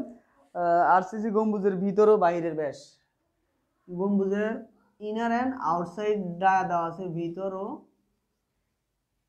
বাহিরের ব্যাস কত দেওয়া আছে? ভিতর ও বাইরের ব্যাস দেওয়া আছে 4 মিটার ও 4.3 মিটার। 3 মিটার। বলছে যে প্রয়োজনীয় মালামাল বের করতে, প্রয়োজনীয় মালামাল। এখন প্রয়োজনীয় মালামাল কিন্তু প্রসেস একটাই, প্রয়োজনীয় মালামাল আমি বের করব না, মানে আমি জাস্ট হলো ড্রাই ভলিউমটা বের করে দিব, ড্রাই ভলিউম পর্যন্ত করবো, আর বাকিটুকু আপনারা করবেন। কারণ সাম অফ রেশিও, সিমেন্ট, স্যান্ড, এর পরবর্তী থেকে খোয়া, খোয়া থেকে ব্রিক, সবকিছু একই সিস্টেম। তবে অর্ধগোলক আকৃতির ক্ষেত্রে, গোলকের ক্ষেত্রফল কি জানি, গোলকের ক্ষেত্রফল জানি 4/3 পাই, গোলকের ভলিউম, সরি ক্ষেত্রফল না, গোলকের আমাদের তো ভলিউম দরকার, ঠিক না? গোলকের ভলিউম কি জানি আমরা, গোলকের ভলিউম হচ্ছে 4/3 পাই আর কিউব। 4/3 কি পাই আর কিউব। আর অর্ধগোলকের ক্ষেত্রে কি হবে, একটা হাফ গুণ হয়ে যাবে। তাহলে আমার এখানে যদি আমি ওয়েট ভলিউম যদি বের করতে যাই, ওয়েট ভলিউম প্রথম আমার কাজ করতে হবে কি, হাফ দিতে হবে বা 0.5 দিতে হবে, তারপরে দিব 4/3 ইন্টু পাই আর কিউব। এখন এখানে একটু ব্যাপার আছে, আমি আগে একটু এটা বুঝাই।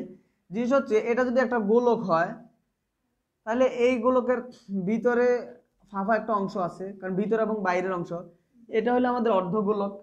তাহলে আমার কি হবে, আমার যে টোটাল কাজ করতে হবে কতটুকু, এই অংশ কাজ করতে হবে না? তার মানে আমার অর্ধেক যদি চিন্তা করি, তাহলে এই অর্ধেকে কাজ করতে হবে। হ্যাঁ, অর্ধেক কাজ করতে হবে, কিন্তু শুধু এই যে এই গোল এই অংশটুকুর, কিন্তু এই খালি জায়গাতে কাজ করতে হবে, এটা তো ফাঁপা অংশ। তার মানে আমি কি করতে পারি, এই টোটালটা থেকে যদি খালি অংশটা বাদ দিয়ে দেই, তাহলে আমি কি পেয়ে যাচ্ছি, মানে আমার প্রকৃতিটা পেয়ে যাচ্ছি। তার মানে আমার যদি ফর্মুলা হয়তো কি লিখতাম, অর্ধগোলক 4/3 পাই, আমি যদি বড় আর কিউব ধরি, মাইনাস 4/3 পাই ছোট আর কিউব, ঠিক না? এটার সাথে একটা হাফ গুণ, এটার সাথে একটা হাফ গুণ, যদি অর্ধগোলক। আমি এখন এখান থেকে যদি আমি সরাসরি লিখতে চাই, তাহলে কি লিখতে পারি, 4/3 পাই আর পাই দুইটাতেই কমন, তাহলে 4/2 4/3 পাই। আর এখানে হবে কি আর কিউব মাইনাস বড় আর, কত বড় আর হচ্ছে 4.3 এর অর্ধেক 2.15 কিউব মাইনাস 2 কিউব। তাহলে আমি ওয়েট ভলিউম পেয়ে গেলাম কিন্তু। আচ্ছা, বড় আরটা এখান থেকে এতটুকু হলো বড় আর, আর এখান থেকে এতটুকু হলো ছোট আর, তাহলে আমি এতটুকুর কাজ করলাম।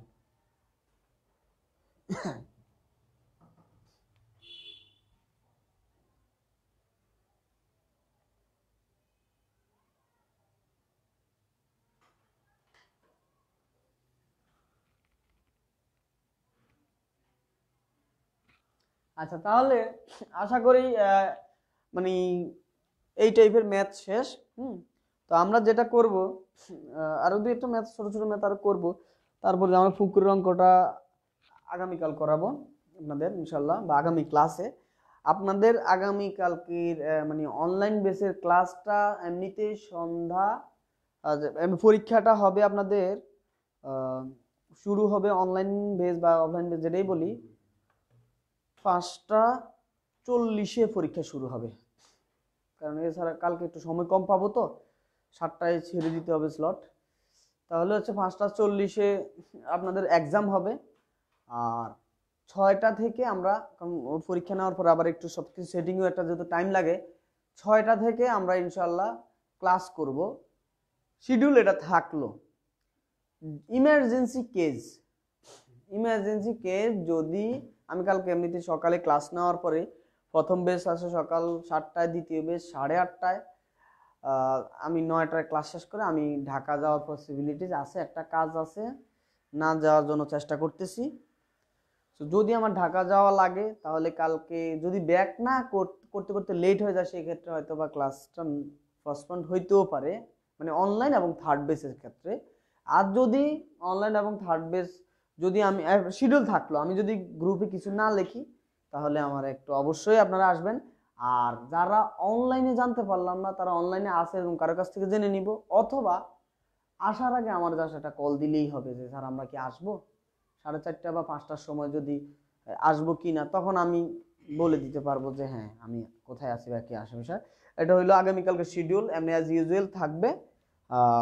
এখন হচ্ছে আমরা যেটা করব, না শনিবারে এখন থেকে রেগুলার, কালকে কোন বিষয়ের উপর পরীক্ষা হবে মিতালি তালুকদার জানতে চাইছে। মিতালি তালুকদার আপুর উদ্দেশ্যে এবং সবার উদ্দেশ্যে বলতেছি, আগামীকাল পরীক্ষা হবে আমাদের ট্রান্সপোর্টেশন ইঞ্জিনিয়ারিং। পরীক্ষা হবে কোন সাবজেক্টে? Transportation engineering. So transportation engineering এর প্রিপারেশন নেবেন। ট্রান্সপোর্টেশন ইঞ্জিনিয়ারিং এর শীট অলরেডি প্রোভাইডেড। সো এবার আসি আমরা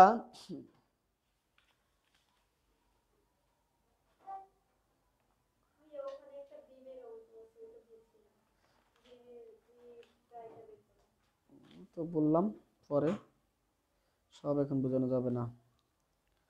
আচ্ছা, বলছে যে একটি এমএস বার এর ব্যাস 28 মিলিমিটার, দৈর্ঘ্য 20 মিটার হলে উহার ওজন কত কুইন্টাল?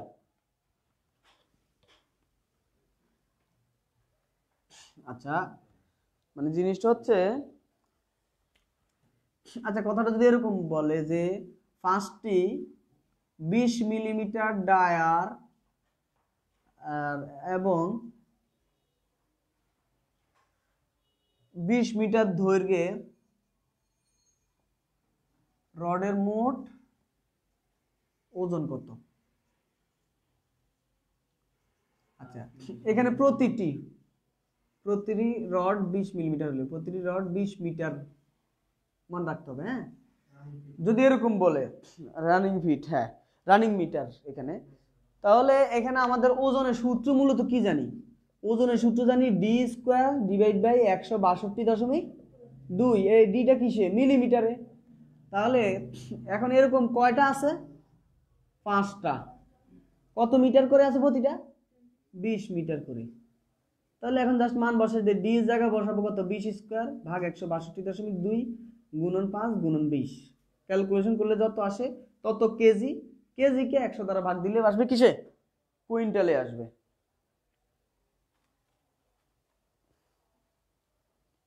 আরেকটা ব্যাপার, যদি কোশ্চেনটা এভাবে থাকতো,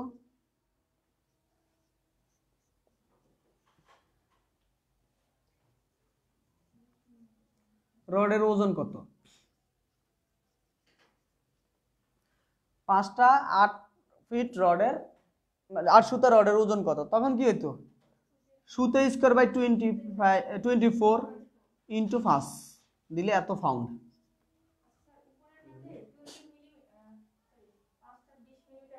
হ্যাঁ, এই যে 20 মিলিমিটার বসালাম এই ডি জায়গায়, আবার ওই যে 20 মিটার করে দৈর্ঘ্য, এই জন্য 5টা, এই জন্য 5। এমসিকিউর জন্য এই টাইপের কোশ্চেন হওয়ার সম্ভাবনা আছে, আশা করি হবে 2-1টা এখান থেকে।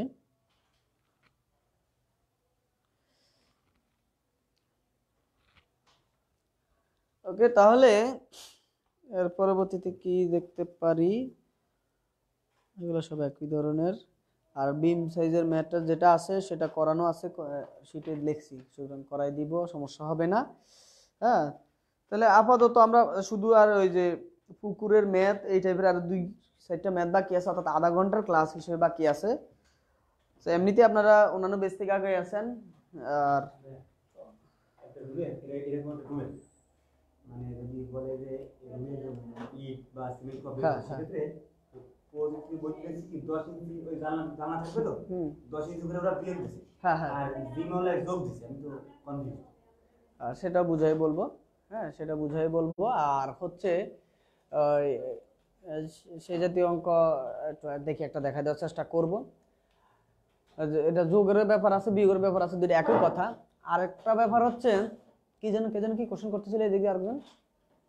কোনো কোশ্চেন নেই? হ্যাঁ, সেটা পাওয়া যাবে, আপনি চাইলে সবগুলো শিটে নিতে পারবেন, দিব। তাহলে মোটামুটি আপাতত আমাদের ক্লাস আজকে এখানেই শেষ করছি। আমি কিছুক্ষণ পরে পিডিএফ ফাইলটা দিয়ে দিব, ইয়ার কি বলে এটার এমসিকিউটা সবাই দেখে। এমসিকিউর পরীক্ষা হবে রবিবার অনলি এমসিকিউর পরীক্ষা হবে। 300 এমসিকিউর উপরে দিয়ে দিচ্ছি এমসিকিউ। সো 300 এমসিকিউর উপর পরীক্ষা হবে সব বেসে 300 রবিবারে শুধু এমসিকিউ পরীক্ষা। সবাই ওই প্রিপারেশন নেবেন। ধন্যবাদ, দেখা হবে আগামীকালকে সন্ধ্যায়। সে পর্যন্ত সবাই ভালো থাকেন। আসসালামু আলাইকুম।